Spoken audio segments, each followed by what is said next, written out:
안녕하세요. 책과 함께하는 시간입니다. 오늘은 박완서님의 산문집에서 한 편 골라보았습니다. 제목 노인, 최신 영화를 보러 가다. 모든 모임이나 약속은 서울특별시에서 이루어진다. 특별시에서도 강남이거나 종로구거나 그런 데서 나를 불러주기도 하고 내가 누굴 보자고 부르기도 한다. 사는 건 서울에서 못 살고 경기도 구리에서 산다. 교회의 전원주택에 산다고 하면 그럴듯하게 들릴 수도 있으련만 겉멋으로라도 그러고 싶지 않다. 시골스러운 경치도 인심도 사라지고 발랑 까진 동네가 돼버린 지 오래다. 단지 교통이 불편할 따름이다. 운전만 할 수 있다면 그런 대로 살만할 텐데 그걸 배우기엔 너무 늦은 나이에 차 없이 살 수 없는 동네에 둥지를 튼 것이다. 시골에 산다는 걸 핑계로 웬만한 모임엔 안 나가기도 하고 시내에 나간 날 여러 가지 일을 몰아서 보기도 한다. 자연히 첫 번째 볼일과 두 번, 세 번째 볼일 사이에 자투리 시간이 생기게 된다. 언제부터인지 자투리 시간을 영화 보기로 심심하지 않게 보낼 수 있게 되고부터는 그걸 즐기기까지 하게 되었다. 아마 시내 도처에 멀티플렉스 상영관이 생기고부터일 것이다. 한 건물에 열 몇 개씩 영화관이 들어서 있고 상영 시간도 각각이라 내 시간에 맞는 영화를 골라 잡기만 하면 된다. 대부분의 영화관에서 늙은이는 관람료를 할인해 주는 것도 기분 좋은 일이다. 시내에선 백화점 세일, 볼만한 미전, 개성 있는 박물관, 고궁, 전망 좋은 찻집 등 남는 시간을 즐길 수 있는 장소가 세고 셌는데 왜 하필 영화관일까? 사실 영화관보다는 그런 곳을 더 좋아하기 때문에 그런 곳은 일부러 날 잡아 느긋하게 가야 할 것 같고 자투리 시간엔 영화 보기가 가장 적절하다고 생각하는 것은 영화에 대한 폄하라기보다는 3살적 버릇이 여든 간다는 오래전 버릇의 재발 같은 게 아닌가 싶다. 거슬러 올라가자면 해방 후 약간 혼란스럽고도 완고했던 여고 시절까지 가야 한다. 지금의 고2, 고3에 해당하는 학년이 돼도 집에서도 학교에서도 입시 공부 같은 걸 따로 시켜주지 않았다. 대학 갈 애가 많지 않을 때였다. 여고 졸업한 나이를 결혼 정년기로 칠 때여서 학교에서도 가사과를 따로 두고 신부 수업에 해당하는 과목을 중점적으로 가르치긴 했어도 대학 갈 애를 위한 배려는 없어서 각자 알아서 해야 했다. 졸업이 가까우니 건방만 늘어서 일제히 잔재가 그대로 남아있는 교칙 같은 거 살짝 무시하고 앞머리로 애교 머리를 만들기도 하고 박스형 교복 허리에 다트를 넣어 허리선을 강조하기도 했다. 나는 공부벌레도 못 되면서 교칙에 정해진 일이라면 머리 꼬랑이 길이가 정해진 길이에서 1cm만 넘어도 벌벌 떠는 소심한 모범생이었다.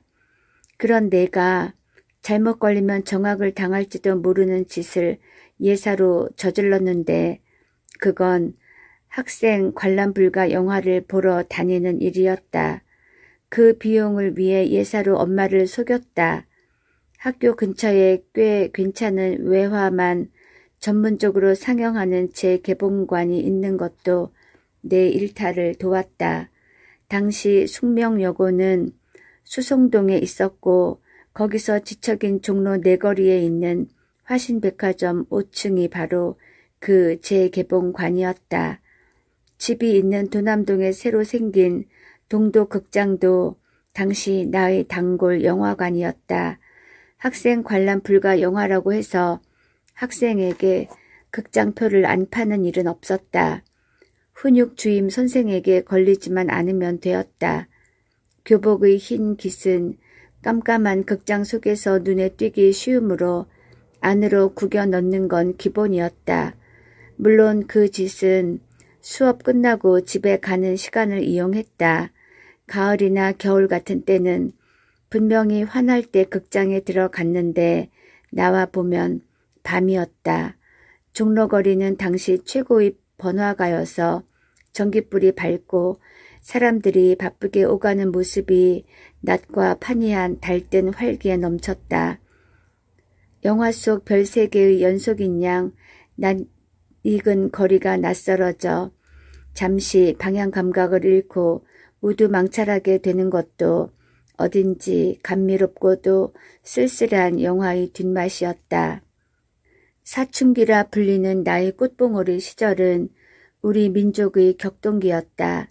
식민지 시대에 입학해서 같은 학교에서 해방을 맞고 미 군정 시대를 거쳐 남한만의 독립을 이룩한 지 얼마 안 될 때였다. 어리둥절할 정도로 세상이 변해도 변하지 않는 것은 궁핍과 불안이었다. 내 남 없이 하루하루의 삶은 고달프고 남루했다. 학교에서는 열심히 자유와 민주주의에 대해 가르쳤고 세상에서도 그 소리가 넘쳤지만 그걸 써먹는 일엔 다들 서툴렀다. 적성국가였다가 승전국이 된 서양의 정치 이념은 그렇게 만만한 게 아니었다.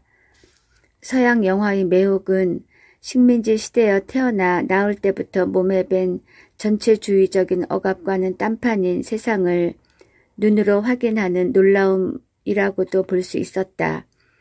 아, 사람이 저렇게도 살 수 있는 거로구나.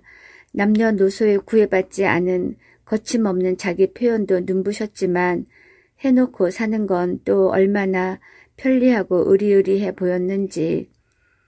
우리의 생활 양식이 거의 서양 사람 수준으로 또는 그 이상으로 변한 뒤에 태어난 요새 젊은이들은 아마 상상도 못할 것이다. 학교에서 가까운 서양 영화 위주의 재개봉과는 그 시절의 나의 꿈의 궁전, 판타지이자 카타르시스의 장이었던 것이다. 졸업반이 되어도 대학 입시에 대한 어떤 압박도 받지 않았다. 반에서는 졸업식 때까지를 참지 못하고 중간에 결혼하는 동무까지 생겨서 학교 생활은 더욱 느슨해졌다. 학교에서도 보충 수업은커녕 정규 수업을 빼먹는 선생님도 종종 있었다. 주로 대학에서 모셔온 강사 선생님이 그런 자유를 누리는 것 같았다. 선생님이 빠지는 시간은 결과라고 미리 교무실 칠판에 나와 있었다. 당번이 교무실에 다녀와서 그걸 통고해주면 반의 환호성이 일었다. 각자 제 하고 싶은 걸 하면서 놀 수 있었다. 나는 결과나 쉬는 시간에 대비해 늘 한두 권의 소설책을 가방에 넣고 다녔지만 결과가 점심시간과 연달아 있을 적엔 영화관에 가고 싶은 유혹을 떨치지 못했다. 그러나 엄연한 수업시간에 학교를 빠져나간다는 건 여간한 배짱 아니면 엄두가 안 나는 위험한 모험이었다. 소심한 자가 모험을 하려면 단짝이 필요한 법이다. 어느 날 단짝과 학교를 빠져나가 화신 영화관의 어둠 속에 스며들기까지는 순조로웠는데 영화의 재미가 막 깨가 쏟아져 갈 무렵 정전이 된 것이다. 이북에서 남으로 보내는 전기를 끊고 나서 남한 전기 사정은 극도로 나빠졌다가 조금 나아진 게 그 꼴이었다. 유일한 대중교통수단인 전차가 정전으로 멈춰 서는 일도 다반사였다.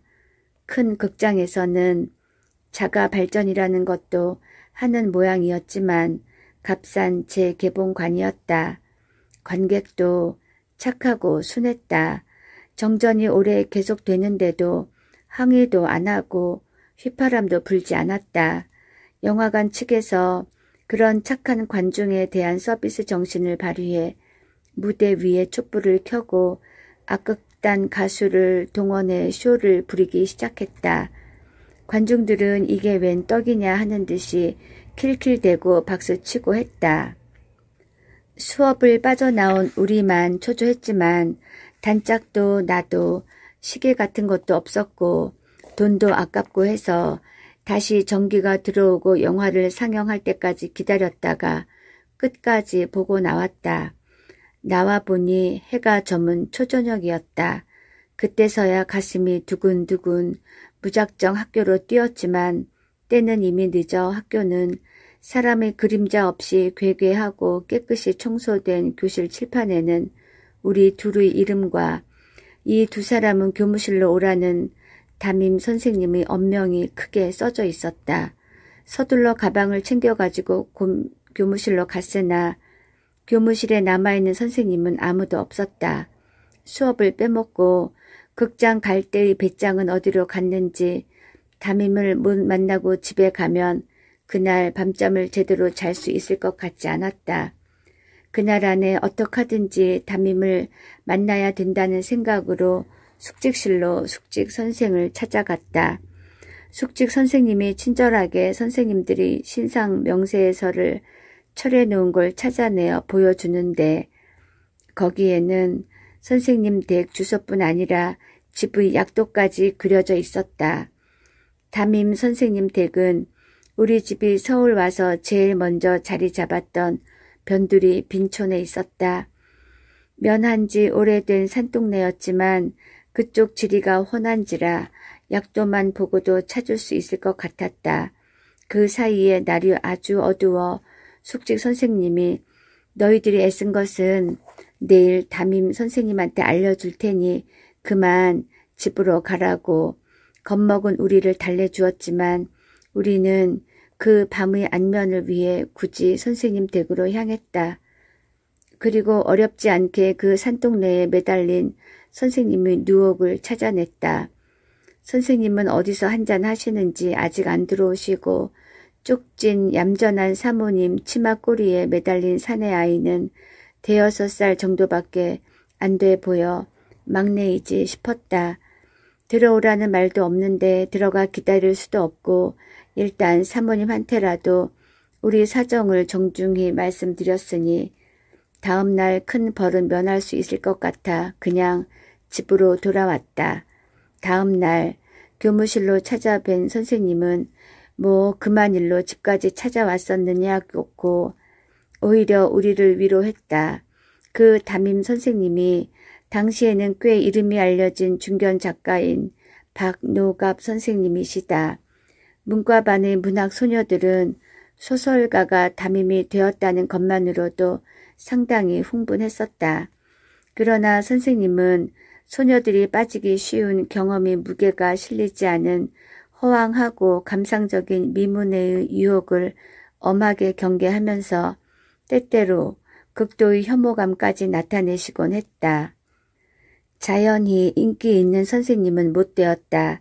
당시 일간지에 연재하는 선생님의 중편 소설을 읽기 위해 일부러 그 신문을 구독했는데 별로 재미가 없었다.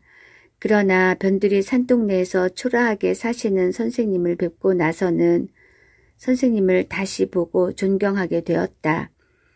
요새는 존경하던 사람도 못 사는 걸 보면 다시 보면서 경멸하게 되는데 그때만 해도 지식인의 가난은 후광을 발할 때였다. 선생님은 이듬해 닥쳐온 6.25 전쟁 후 좌익으로 몰리고 나서 우리 문단에서 사라졌다. 나 역시 전쟁 때문에 대학을 못 다니게 되어 그때 선생님이 열강하신 문학 개론과 창작 시간이 나의 최종 문학 수업이 되었다. 지금도 그분의 영향이 내 안에서 아직도 유효하다는 걸 느낄 때가 종종 있다. 문학적 성향과 영화에 대한 애착이 같은 것일 수는 없다고 해도 문학에 있어서는 10대의 마지막 해에 받은 영향만 갖고 울고 먹어도 동시대인과 소통할 수 있는 글을 쓰는데 큰 무리가 없는데 영화는 전혀 안 그렇다. 자투리 시간에 영화 보러 가고 싶어 하는 건 어릴 적 버릇일 뿐 그런 버릇을 만든 기본적 욕구를 만족시켜주는 영화를 만나기는 점점 더 어려워지는 것 같다. 솔직히 말해서 요새 영화는 이해가 잘 안 된다.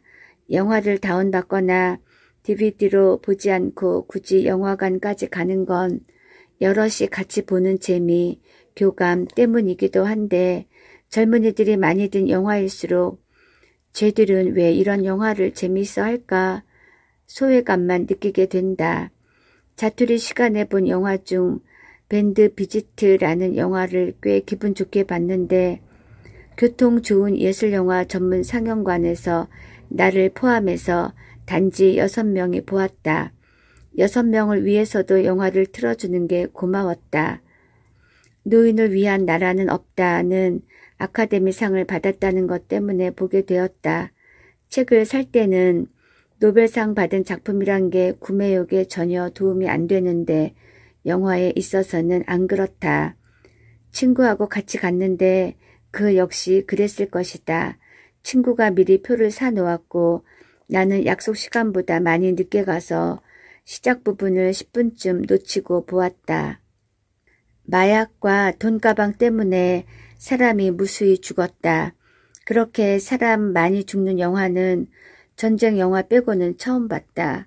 내 몸에도 피가 튈 것 같은 끔찍한 영화였다. 그 지겨운 시간을 견딘 건 오로지 늙은 보안관이 범인 잡는 걸 보기 위한 것이었는데 영화는 노 보안관 부부의 아리까리한 대화로 돌연 끝났다. 뒤통수를 치듯이 그렇게 돌연 끝나는 영화는 처음 봤기 때문에 그럴 리가 없다고 그 영화에 참여한 모든 이름이 지루하게 상승하는 엔딩 자막이 끝나고 불이 켜질 때까지 멍청이 기다렸다. 그게 끝이라니. 카타르시스가 안 된다는 게 그렇게 찜찜한 것인 줄을 몰랐다. 혹시 우리가 놓친 시작 10분에 그 영화의 결론이 미리 나와 있었을지도 모른다는 생각도 들었지만 그렇다고 해도 나중에 다시 볼 생각은 없다.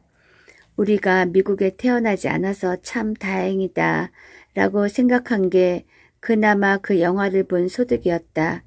총기 소지가 금지되어 있다는 것만으로도 우리나라가 미국보다는 살만한 나라로 여겨졌던 것이다. 그러나 웬걸 부모야 말할 것도 없고 온 국민이 살아 돌아오기만을 기원한 어린 두 소녀가 드디어 토막 시체로 발견된 사건이 터졌다. 시체를 토막내다니 돈 때문도 원한 관계도 아닌 동기 없는 살인사건. 그래서 성도착증 내지는 사이코로 결론 지을 수밖에 없는 살인범이 아무렇지도 않은 얼굴로 평범한 동네의 이웃으로 섞여 살 수 있는 나라는 살만한 나라인가. 우리가 건망증이 심해서 그렇지 상상을 초월한 그런 엽기가 이번이 처음도 아니다. 이 지구상에서 삶을 이어간다는 건 거기가 어디이든 끔찍한 모험이란 생각이 든다. 하필 그 무렵 시내에서 자투리 시간이 생긴 김에 소시적 버릇을 시키는 대로 영화를 보게 되었다. 추격자라는 영화였는데 멀티플렉스에서 상영하는 수많은 영화 중에서 하필 그 영화를 보게 된 것은 사전 정보가 있어서가 아니라 나의 남은 시간과 그 영화의 상영 시간이 딱 맞아떨어졌기 때문이다. 표가 거의 매진되어 맨 앞자리밖에 안 남아있다는 것도 영화가 재미있을 것 같은 기대감을 더했다. 그러나 하필이면 20여 명을 죽여서 토막낸 살인범을 추적하는 영화였다. 두 소녀 살인사건 이전에 실제로 있었던 연쇄 살인사건을 토대로 만든 영화라고 했다. 심증만 가지고 억울한 사람 범인 만들까봐 전전긍긍하는 검찰이나 경찰의 몸조심 등 볼만한 요소가 없는 건 아니었다고 해도 소녀의 시신 중 머리 부분을 못 찾아 하천을 샅샅이 뒤지는 현장을 TV 화면으로 목격한 뒤였다.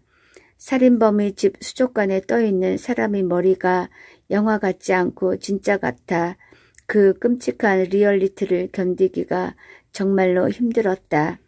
구역질과 현기증이 나는 걸 참고 그 영화를 끝까지 볼 수 있었던 것은 살인범의 소굴에서 처절한 악전 고투 끝에 마침내 빠져나온 여자만은 마지막까지 살아남을 줄 알았기 때문이었다. 그 여자는 창녀였지만 예쁜 딸을 둔 엄마이기도 했고 끝까지 삶을 포기하지 않는 초인적인 용기도 보여주었다. 영화적으로 살아남기에 부족함이 없었다. 그러나 그 영화는 그 정도의 해피엔드도 관객에게 선물하지 않았다. 살아 돌아오길 그렇게 바란 소녀까지 죽게 한 실제 사건에 비추어 볼 때 한 사람도 못 살아남는 게 더 현실적일지도 모른다. 그러나 기록 영화도 아닌 극영화가 그렇게까지 현실을 복사할 필요가 있을까? 판타지도 없고 카타르시스의 욕구도 채워지지 않자 이상하게도 아니 당연하게도 마음이 살벌해지는 걸 느꼈다. 저런 인간은 죽여야 돼. 그전까지 한 번도 동의해 본 적이 없는 사형제도를 열렬하게 지지하고 있었던 것이다. 최근에도 행복한 영화 보기가 아주 없었던 것은 아니다. Away from Her는 입소문을 듣고 보게 되었다. 처음 가본 아담한 영화관이었는데 기다리고 있는 관객들은 멀티플렉스 상영관과는 다르게 중년층 이상의 여성들이 대부분이었고 부부 동반도 알맞게 섞여 있었다. 제 시간이 되자 영화관은 꽉 찼다. 영화도 재미있었지만 보는 동안 내내 같이 보는 사람들과의 교감 같은 게 느껴지는 것도 근래에 느껴보지 못한 행복한 체험이었다. 끝나고 영화관을 빠져나오면서 흘려들은 영화평도 슬며시 사람을 웃게 만들었다. 줄리 클리스티, 그 여자 어쩌면 그렇게 곱게 늙었을까? 닥터 지바고에 나왔을 때보다 더 섹시하더라. 아무나 그렇게 늙을 수 있는 게 아니다. 영화니까 가능한 판타지일 뿐이다. 치매는 더군다나 그렇다. 다들 치매에 대해 공포감을 갖는 건 치매란 인간성 속의 좋은 부분, 사랑할 수 있는 능력, 연민, 배려, 수치심 등을 상실하고 가장 추한 밑바닥을 드러내는 일이라는 걸 알고 있기 때문이다. 내 밑바닥에 무엇이 있는지 자기도 모르는 걸 어느 날 갑자기 드러낼 수도 있다는 게 어찌 공포스럽지 않으랴. 수세식 변소 때문에 한 번도 자세히 볼 기회조차 없었던 자기 똥을 남이 가장 잘 보이게 벽에 쳐바르는 치매의 대표적인 증세만 봐도 치매가 표현하고자 하는 걸 알 수가 있다. 영화를 보러 온 중년층 이상의 여성들이라면 어른을 모셔본 실제 경험이나 주위에서 보고 들은 걸로 다들 그쯤은 알고 있을 것이다. 여전히 아름다운 여성성을 잃지 않고 새로운 사랑까지 할 수 있고 게다가 그동안 해로해온 착한 남편의 다분히 이기적이고 위선적인 사랑에 멋진 복수까지 할 수 있다면 그건 얼마나 황홀한 치매인가. 그런 치매는 판타지일 뿐 치매의 실체는 아니다. 그러나 그런 치매도 있다고 생각하고 싶은 건 인생의 마지막 복병, 치매에 대한 공포를 위로받고 싶어서이다. 카타르시스야말로 예나 지금이나 변치 않는 영화의 위대한 힘이지만 무엇이 우리 마음에 와 닿아 그런 작용을 하는지는 넘을 수 없는 세대 차가 있는 것 같다.